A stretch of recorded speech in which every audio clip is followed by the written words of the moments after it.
Hello बच्चों, welcome back to my channel. कैसे हैं आप सब। आज की वीडियो में मैं आप लोग के लिए बिजनेस मैनेजमेंट या प्रिंसिपल ऑफ बिजनेस मैनेजमेंट कहें या प्रिंसिपल ऑफ मैनेजमेंट, इसके एमसीक्यूज क्वेश्चंस लेकर के आई हूं। मैंने पहले भी इस पर काफ़ी वीडियोस अपलोड की हुई हैं जिसमें काफ़ी इंपॉर्टेंट क्वेश्चंस हैं जिससे मैंने काफ़ी डिटेल में एक्सप्लेन किया हुआ है। तो आज की वीडियो में भी ऐसे ही कुछ इंपॉर्टेंट 20 क्वेश्चन होंगे जो आप लोग के एग्जाम्स में काफ़ी इंपॉर्टेंट है और हेल्पफुल भी हैं। अगर वीडियोज़ आपने नहीं देखी हैं तो उनका लिंक आपको इस वीडियो के डिस्क्रिप्शन में मिल जाएगा, आप वहाँ से देख लीजिएगा। एक अलग प्लेलिस्ट है जहाँ पर सारी वीडियोज़ आपको एक साथ मिल जाएंगी अलग अलग पार्ट्स में। वीडियो शुरू करने से पहले अगर चैनल पर नए हो, सब्सक्राइब नहीं किया है तो जल्दी से चैनल को सब्सक्राइब कर दीजिए और नोटिफिकेशन बेल को भी जरूर ऑन कर दीजिएगा और वीडियो अच्छी लगे तो लाइक करिएगा। आइए शुरू करते हैं। फर्स्ट क्वेश्चन है, प्रबंधन को एक प्रक्रिया कहा जाता है क्योंकि management is called a process because it is applicable to the manufacturing process, it is relevant for social organisation, it involves a series of action, all of the above.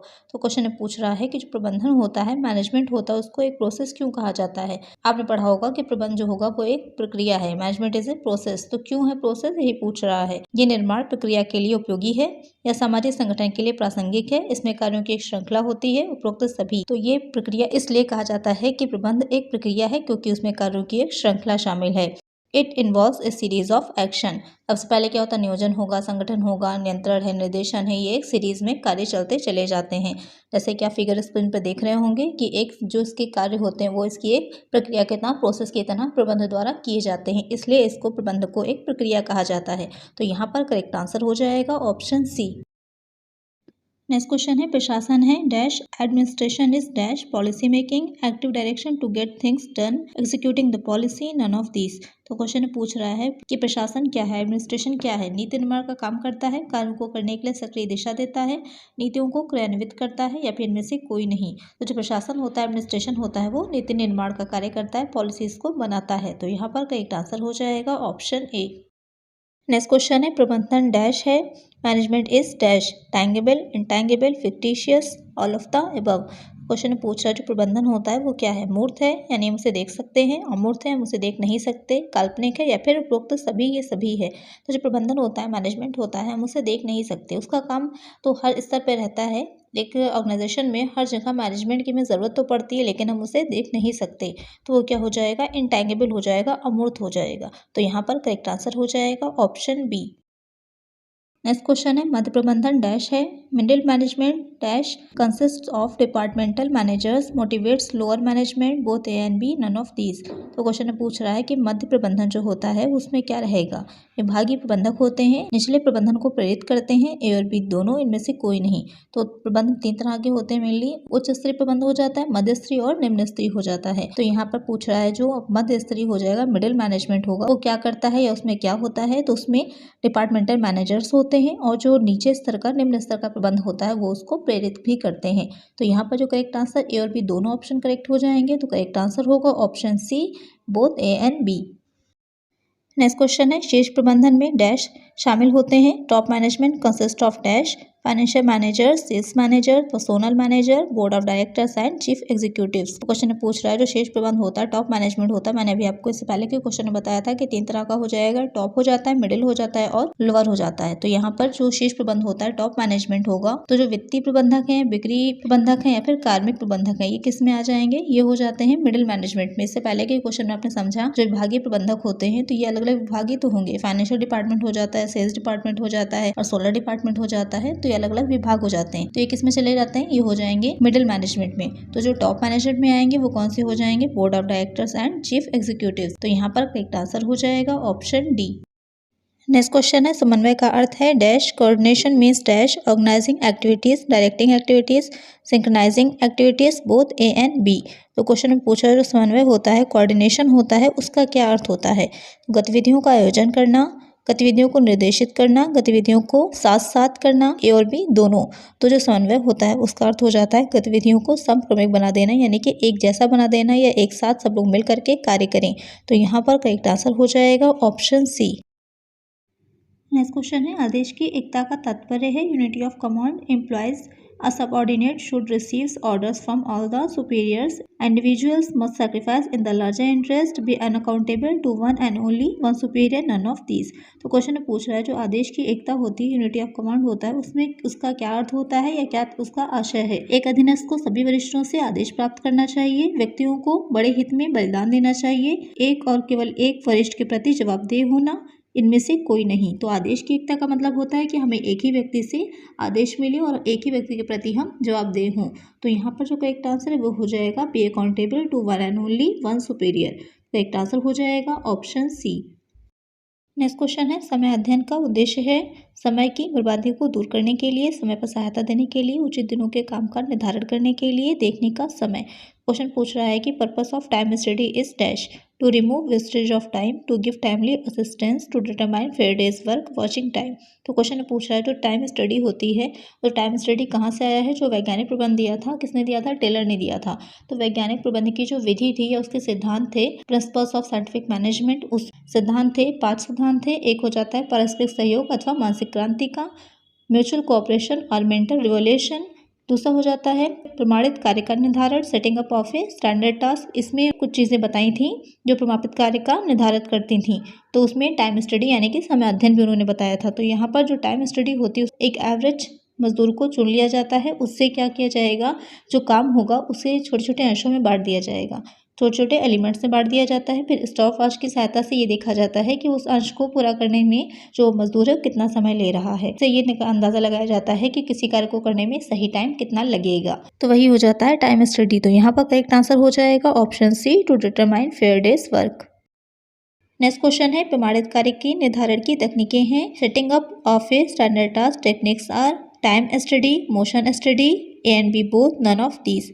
तो क्वेश्चन में पूछ रहा है जो प्रमाणित कार्य का निर्धारण किया जाता है वैज्ञानिक प्रबंध में, तो वहाँ पर कौन सी तकनीकों का प्रयोग किया जाता है। तो वहाँ पर टाइम स्टडी भी की जाती है और मोशन स्टडी भी की जाती है। तो यहाँ पर दोनों ही करेक्ट हो जाएंगे। तो करेक्ट आंसर हो जाएगा option C, both A and B.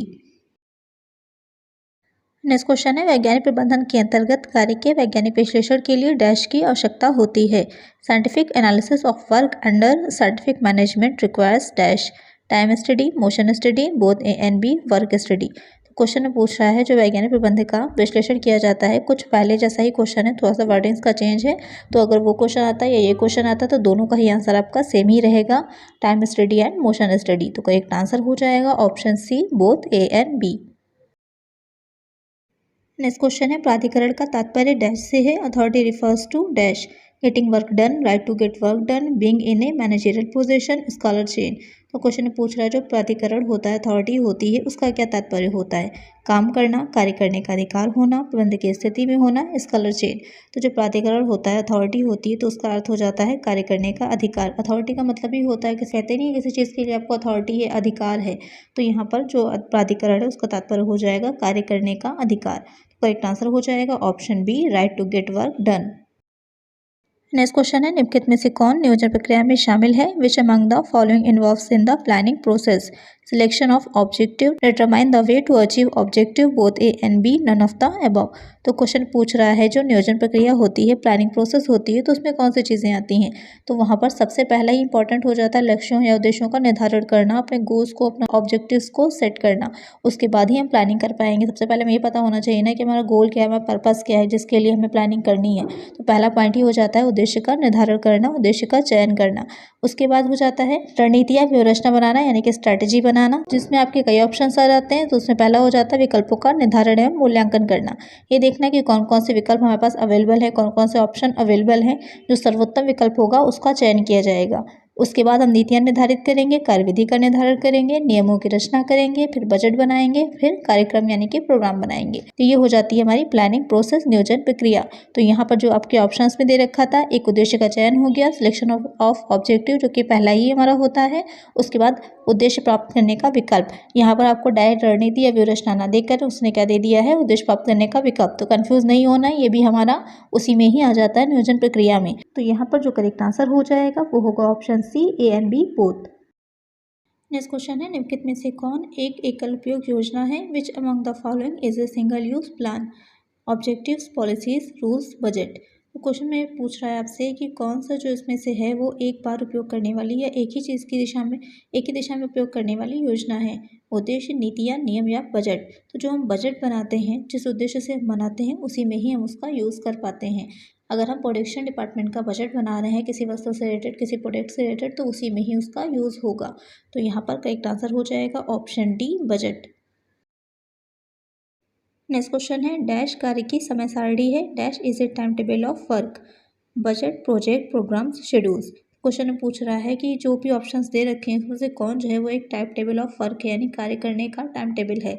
Budget, परियोजना, कार्यक्रम या अनुसूचियाँ। जो अनुसूचियाँ होती हैं, शेड्यूल्स होते हैं। कहते नहीं है कि हमने अपना शेड्यूल बनाया है इस तरह से इस कार्य को करने का, तो वो हो जाएगा कार्य करने की समय सारणी। तो करेक्ट आंसर हो जाएगा यहाँ पर option D, schedules. Next question है, निम्नलिखित में से कौन समन्वय का तत्व नहीं है? Which among the following is not an element of coordination?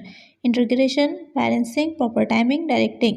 तो यहाँ पर जो समन्वय का तत्व नहीं है वो हो जाएगा निर्देशन, डायरेक्टिंग। बाकी तीनों ही क्या होंगे? समन्वय के तत्व होंगे। तो यहाँ पर करेक्ट आंसर हो जाएगा ऑप्शन डी। नेक्स्ट क्वेश्चन है, निम्नलिखित में विषम क्या है? Find the odd one out, goals, objective, policies, motivation. तो क्वेश्चन में पूछ रहा है कि इसमें से अलग क्या है? तो लक्ष्य, उद्देश्य या नीतियाँ और प्रेरणा। तो इसमें से कौन सी चीज़ जो है वो अलग है? जो लक्ष्य होते हैं, गोल्स होंगे, उद्देश्य, ऑब्जेक्टिव्स और नीतियाँ यानी कि पॉलिसीज होती हैं। तो ये किस में आ जाएंगी? ये तीनों ही आती हैं प्लानिंग में। ये प्लानिंग का काम होता है कि गोल सेट करें, पर्पस सेट करें, टारगेट सेट करें और साथ ही पॉलिसीज बनाएं। और जो मोटिवेशन होता है ये प्रबंध का काम आ जाएगा, प्रबंध के कार्यों में से एक है। और ये जो तीन चीज़ें हैं ये नियोजन के अंतर्गत आ जाती हैं। नियोजन भी प्रबंध का ही एक कार्य है, लेकिन ये नियोजन के अंतर्गत की जाती हैं। और मोटिवेशन प्रबंध का एक अलग से कार्य है। तो यहाँ पर जो अलग हो जाएगा वो हो जाएगा मोटिवेशन, प्रेरणा। तो यहाँ पर करेक्ट आंसर हो जाएगा ऑप्शन डी। नेक्स्ट क्वेश्चन है, संगठन प्रक्रिया में शामिल है। Organising process involves division of work, grouping of ordinational work, A and B both, none of these. तो क्वेश्चन पूछ रहा है जो संगठन प्रक्रिया होती है उसमें क्या शामिल होगा? कार्य का विभाजन करना, समान कार्य का समूह, ए और बी दोनों, इनमें से कोई नहीं। तो जो ऑर्गेनाइजिंग प्रोसेस होगी, किसी चीज़ को हम जो ऑर्गेनाइज कर रहे हैं, संगठित कर रहे हैं, तो उस प्रोसेस में कार्य का विभाजन भी किया जाएगा और जो समान कार्य होते हैं उसका एक समूह बनाया जाता है, ग्रुप बनाया जाता है। तो यहाँ पे दोनों ही करेक्ट हो जाएंगे। तो करेक्ट आंसर हो जाएगा option C, A and B both. Next question है, औपचारिक संगठन है। Formal organisation is created by management or result of social interaction to satisfy culture needs, none of these. संगठन दो तरह का होता है, एक औपचारिक हो जाए, दूसरा अनौपचारिक हो जाता है। जो अनौपचारिक होता है, अनऑर्गेनाइज्ड होता है, उसमें क्या रहता है कि हम एक साथ काम करते हुए क्या होता है, आपस में बातचीत होती है एक दूसरे के साथ, तो क्या होगा, अनौपचारिक संगठन बन जाता है। जिसमें आपका जो सामाजिक संपर्क का परिणाम और जो सांस्कृतिक आवश्यकताओं को पूरा करने के लिए दे रखा है वो अनौपचारिक संगठन है। और जो प्रबंध द्वारा बनाया जाता है वो औपचारिक हो जाएगा। तो यहाँ पर क्वेश्चन आपसे पूछ रहा है औपचारिक संगठन क्या है, फॉर्मल ऑर्गेनाइजेशन क्या है, तो वो हो जाएगा क्रिएटेड बाय मैनेजमेंट। तो करेक्ट आंसर हो जाएगा ऑप्शन ए। नेक्स्ट क्वेश्चन है, संगठन की प्रक्रिया में शामिल है। The process of organising consist of determination and division of activities, grouping of activities, A and B both, none of these. Question पूछ रहा है जो संगठन की प्रक्रिया होती है उसमें कौन सी चीज़ें शामिल होंगी? कार्यों का निर्धारण एवं विभाजन, क्रियाओं का समूहीकरण, ए और बी दोनों, इनमें से कोई नहीं। तो संगठन की प्रक्रिया में दोनों ही चीज़ें आ जाती हैं। सबसे पहले जो आता है वो हो जाता है उद्देश्यों की स्थापना करना, एस्टैब्लिशिंग ऑब्जेक्टिव्स। उसके बाद आ जाता है कार्यों का निर्धारण एवं विभाजन, फिर आएगा क्रियाओं का समूहीकरण। उसके बाद आता है कर्मचारी एवं भौतिक आवश्यकताओं का अनुमान लगाना, प्रबंध के स्तरों की रचना करना, अधिकार अंतरण, डेलीगेशन ऑफ अथॉरिटी, उत्तरदायित्व वहन करना, अकाउंटेबिलिटी। तो यहाँ पे सारी चीज़ें हो जाती हैं संगठन की प्रक्रिया, प्रोसेस ऑफ ऑर्गेनाइजेशन।